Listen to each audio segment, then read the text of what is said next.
Alright, this is the Lincoln Assassination by Brian Ketchum. Just want to say hello to Miss Swider real quick. I'm going to start out the presentation by showing you Ford's Theater. The first photo here is a picture of the exterior Ford's Theater, and the second photo I'm going to pop up right now is a picture of the booth that Lincoln was sitting in that night. Now, Lincoln was the only president to go to Ford's Theater during the 1800s. Several presidents since then have gone and visited, but Lincoln was the only one during the 1800s. The box you see in the picture, that is where Lincoln sat, and it's exactly like how it looked the day that Lincoln was assassinated.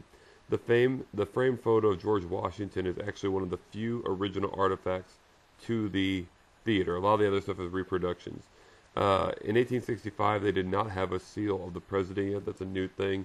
So the Washington photo is how they would have documented in the theater. That and the bunting along the side of the booth is how they would have documented what the president was going to be there that day.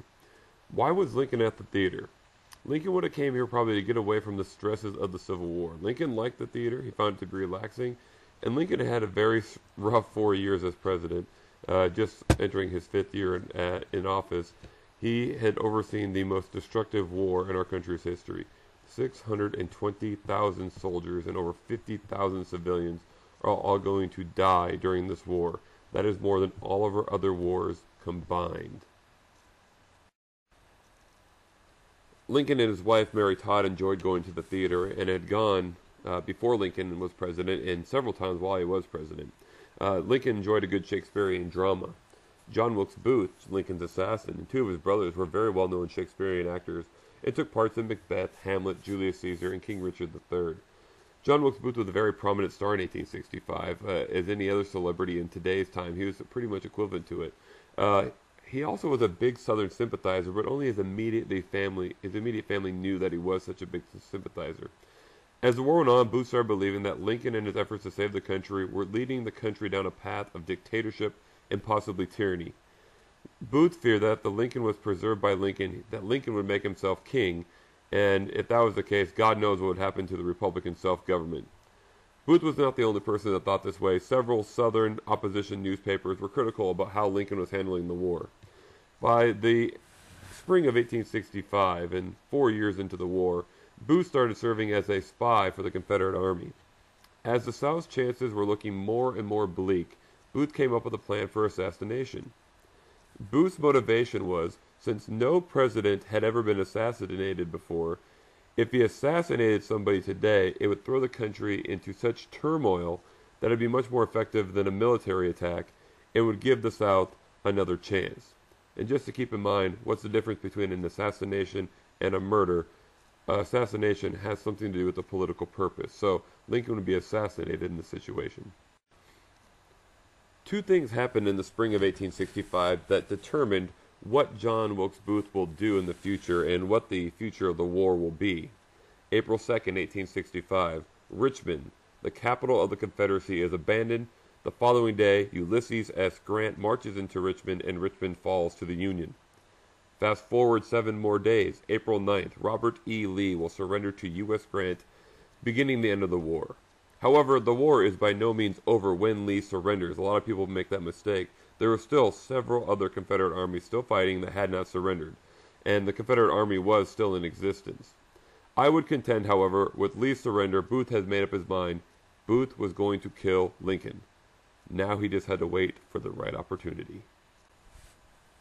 April 14th, 1865, Booth comes into the theater to check his mail. His mail is actually delivered to the theater. Like I said, he was a very well-known, respected actor and a family friend of the Ford family.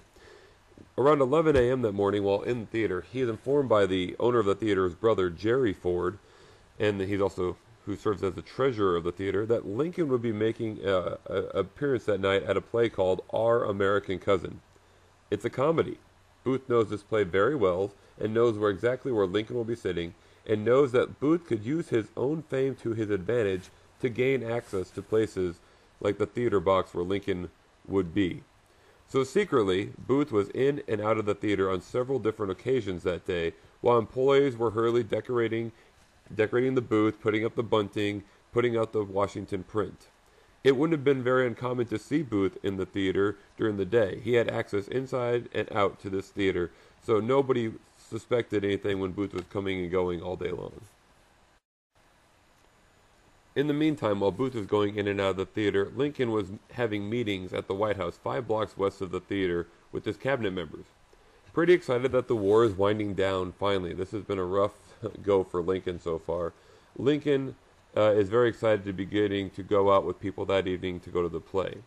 The Lincolns were originally asking the Grant family, both Ulysses S. Grant and his wife Julia Dent, to come to the theater. Now, some people say Julia didn't care for Lincoln's wife, and that's why they didn't go. But the official story goes that Grant and his wife had made plans to go visit their children in Philadelphia. Regardless, instead of inviting the Grant family, the Lincolns invited 2 friends of theirs, Major Henry Rathbone, the courtesy clerk, and his fiancée Clara Harris. They will sadly be the witnesses to this tragedy. So we set up at the beginning of this play. Today, if you go to Ford's Theater, it can hold 654 people. But in Lincoln's day, it could hold over 2,000 people. They used a lot more folding chairs, and the upper part of the theater had a lot more seats available. There was also no fire code. Tickets for the upper deck, I guess is what you'd call it, they were 25 cents. And the balcony would be 50 cents, and the floor would cost $1 a ticket. So the Ford family would obviously pack in as many people as they could so they can maximize their profits. That night at 8 p.m., the house is packed. The theater is packed. However, if you look up to the booth, Lincoln is not there yet. He's still at the White House, and he has way too many visitors visiting him that he couldn't get away in time for the start of the play. Finally, about 8:20, the Lincolns are going to leave the White House. They get to Ford's Theater at 8:30, pull up, and meet a bodyguard named John Harper. John Harper escorted them into the theater and into their seats. That was his job, safely inside into their seats. This was considered all he could do at that time, all he needed to do. There was no such thing as Secret Service detail for the presidency. In the far right of the theater, that is where Lincoln sat. Mary Todd was to his left. On the left side, Clara Harris, with Major Henry Rathbone in between them. So he had all 4 of them up there in that booth. At 9:30, Booth, knowing that Lincoln has arrived, comes in the alley behind the theater on horse. He jumps off and enters the rear doorway. He had a stagehand, Edmund Spangler, watch his horse as he went inside. He went in the trap door underneath the stage and went back underneath the far part of the stage to actually next door at the Star Saloon, had a drink, and killed some time off the clock waiting for his move and his decision. Now, it's very important to Booth to kill Lincoln in a public place. That was his plan. He wanted people to see this. He wanted to disrupt the country. Unlike a lot of other assassins that try to do it in secret with a rifle up in the balcony, Booth wanted people to know. Booth knew this was accumulation in the climax of his career.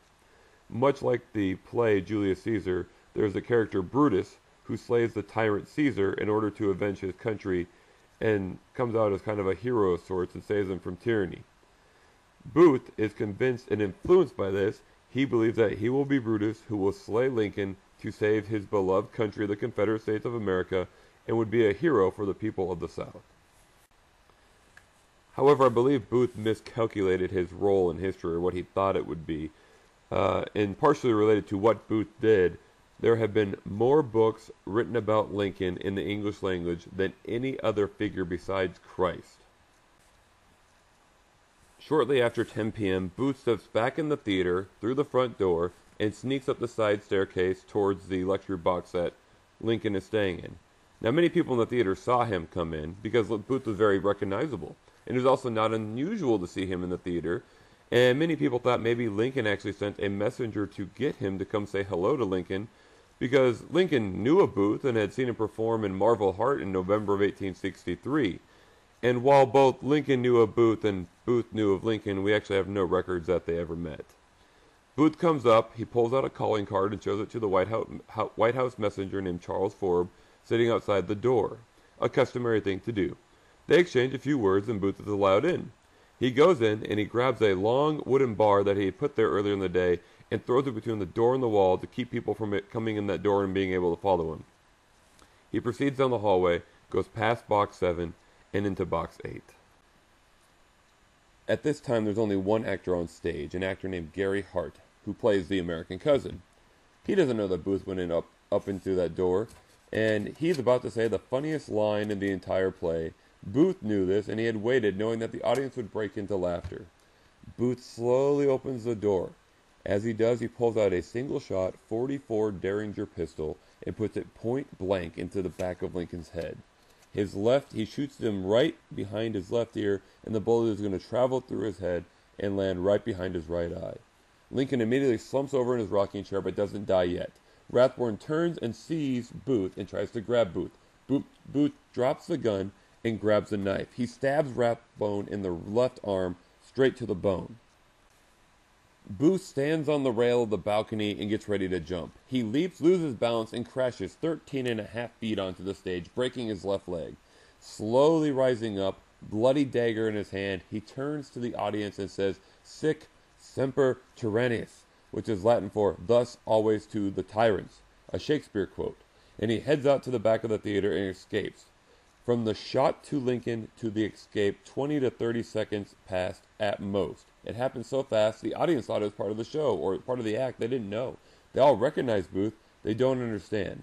A few seconds go by, and Rathbone yells out, "Stop that man! Stop that man!" Pandemonium and chaos break out. They try to break down the door. Rathbone, bleeding heavily, asks for a doctor. "Get a doctor! Get a doctor!" After a minute or so, the doctor made it towards the door, and Rathbone was able to get over there and knock the board that wedged the door shut. Dr. Charles Leal steps in and sees this trail of blood and thinks Lincoln has been stabbed. He checks and can't find a stab wound. However, he notices Lincoln's eyes are closed, checks his head, and finds the wound. And he knows immediately that the wound is mortal. He needs a bed. The White House is too far away. Even though it's 5 blocks, it's too far away. A group of men grab him, take him down the stairs and out the door. Dr. Leal looks for a place to take him. Soon a person comes in from across the street at the Peterson house, and he says, "Bring him in here. Bring him in here." They carry him in there, and they lay him diagonally on the bed so Lincoln can rest for the next 9 hours, as he will never speak again. They separate Mary Todd into another room because she is crying so hysterically, and immediately Secretary of War Edward Stanton launches an investigation, takes charge, and leads the largest manhunt to ever break out in this country's history, searching for Booth. Booth will be on the run for 12 days through southern Maryland and into Virginia, and on April 26th, he will be shot in a barn about 80 miles south. The end comes for Lincoln much sooner. April 15th, 7:22 a.m., Lincoln takes his last breath in that small room and passes away. In an ironic twist of fate, the same day that Lincoln went to the theater, Lincoln was actually invited to come down to Fort Sumter, where the Civil War started. He was invited by Major Robert Anderson. The same day that Lincoln was assassinated at Ford's Theater, Robert Anderson gave a speech.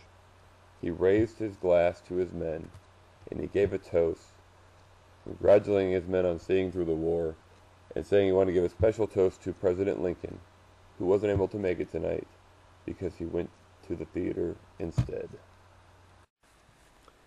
The question a lot of people ask is, did Booth act alone?